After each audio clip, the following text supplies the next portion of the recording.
Roughness is how rough the surface is, and you can think of that as how reflective. We control that through the roughness dial here, and if we push this one way, it's going to get more rough. As you can see here with our metals, they get this sort of softness.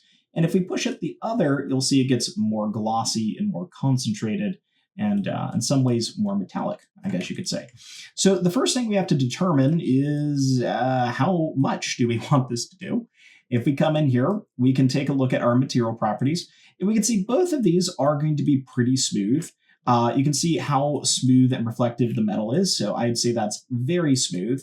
And when it comes to these orange areas, you can see they're fairly reflective, but they're a little bit rougher. You get a little bit longer highlights there, they're a little bit broken up, and I think that would be a fair way to resemble it. We could also base it off of something else. I think this one's like super glossy. But if we take a look at something like this machine, this would probably be a good way to go.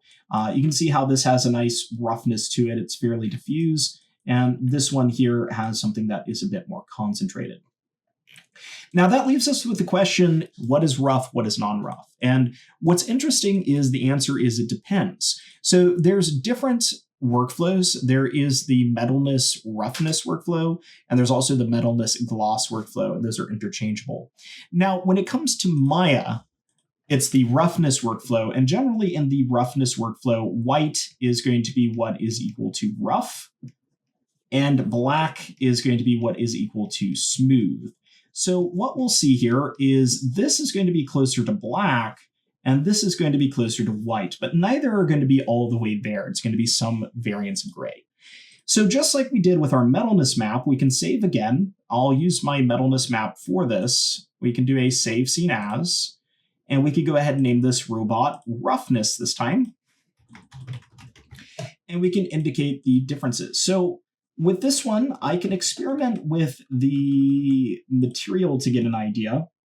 For example, with the metalness roughness, something like this looks kind of nice, 0.173. And we can think of that in terms of decimals. So that's about a 17%. I could maybe round it up to 20. So what I'll do is for my metals here, I'll just double click this again to access their layer style. And the color overlay, I'll set this to be a brightness of about 20% and hit OK.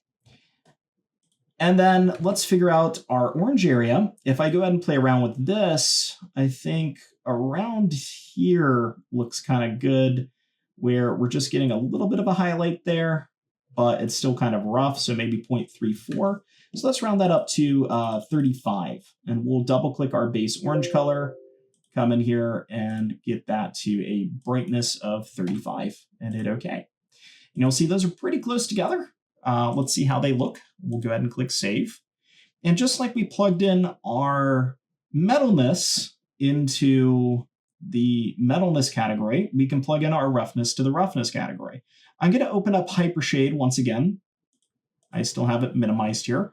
Remember, if you don't have it minimized like I do, you can click the icon there.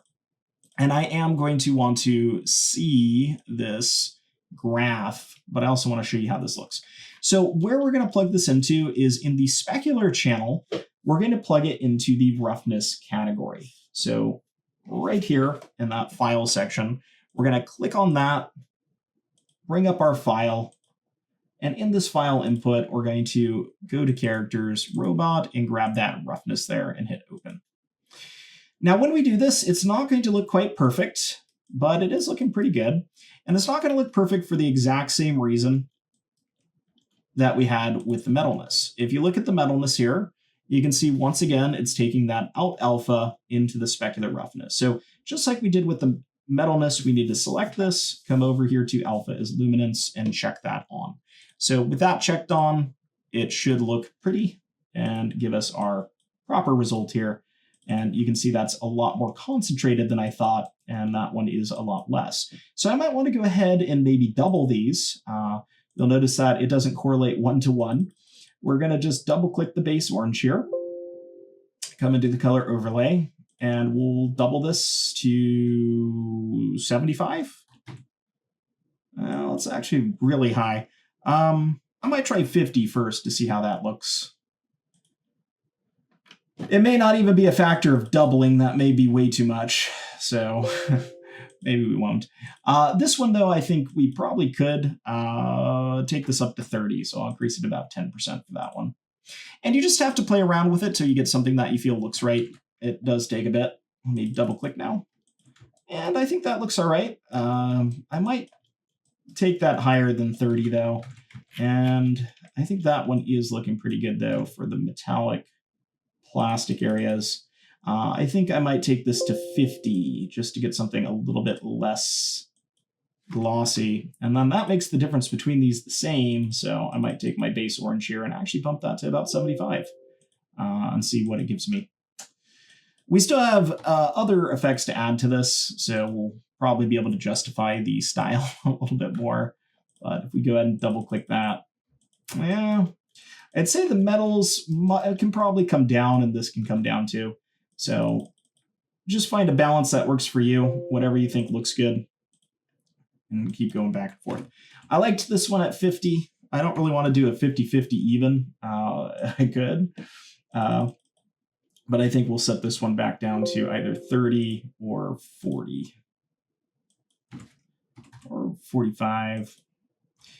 And a lot of the times you'll find your values are very close when it comes to the roughness, and that just comes with the type of material things tend to be made of. They tend to be similar roughness depending on how they've been used. Something like that, I think works out okay for our roughness. So that'll get a base block in for our roughness and our metalness, and now you can see that we're starting to have something that has proper material properties. So with that said, as a challenge, what I want you to do is I want you to try and create a roughness map for your character. Differentiate between the smooth areas and the rough areas and just get a base block in like what we have here. And then we're going to start diving in and taking a look at some more detailing.